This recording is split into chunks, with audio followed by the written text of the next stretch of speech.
Hi guys, we are at page 396 of Trailguide to the Body, featuring borsai of the knee and the popliteal artery. Okay, so again guys, we have to know all these landmarkings because again, being a therapist, it's important to know that we are not going to putting pressure on certain arteries, actually, or arteries, veins, and nerve, and also lymph, right? We are to make sure that we are not harming clients. So it's really important that the public also know all these things so that when they go to their registered massage therapist or licensed massage therapist, they know prior hand, and they also know the difference of going to a massage and a massage therapist, right? Or a manual therapist that could do therapy and release, proper release, because they do know all the body at its all locations, all the things that needed to be avoided. Okay, so going forward, so we're looking at the the lateral cross sections of the knee. The pes anserin bursa is not shown here. Okay, 7.126, guys. Please look at the image here. So tremendous pressures, repetitive movements, and chapping tendons constantly challenge the knee joint. Okay, even so before, because like before, like people, human needs to like drive, right? For food, for everything, right? So there, it's overused, constantly being challenged because of the repetitive movement. So nearly a dozen bursae help to protect the joint and its surrounding structures. So the primary bursae are included here. So lying superficial to the patella, the prepatellar bursae helps the skin to move freely over the patella. Even with the knee flexed, excessive kneeling and squatting can inflame the vulnerable bursa.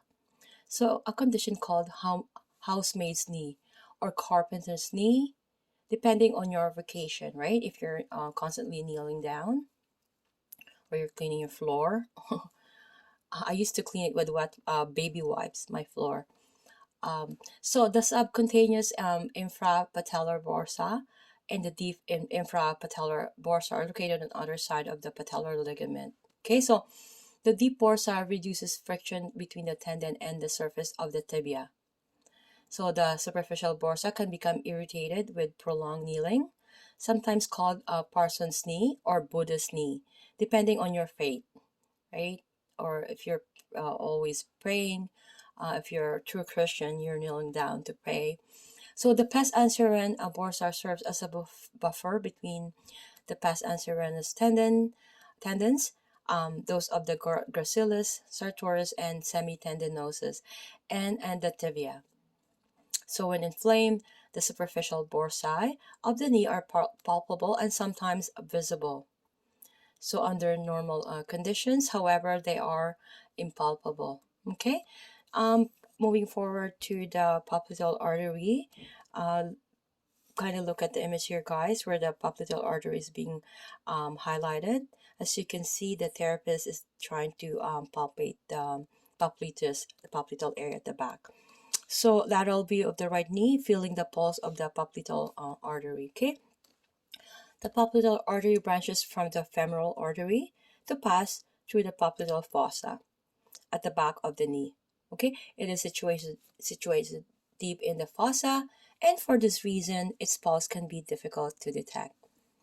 So having your partner in supine position, flex your partner's knee in order to soften the overlying tissues. You're going to hold the knee so that the fingertips of both hands are at the midline of the posterior knee. Okay, you're going to sink your finger pads deep into the popliteal fossa and explore for the subtle pulse. Okay, so if the pulse is detectable, follow the same instructions with your partner being in prone position. Okay, I'll be seeing you guys on page 397.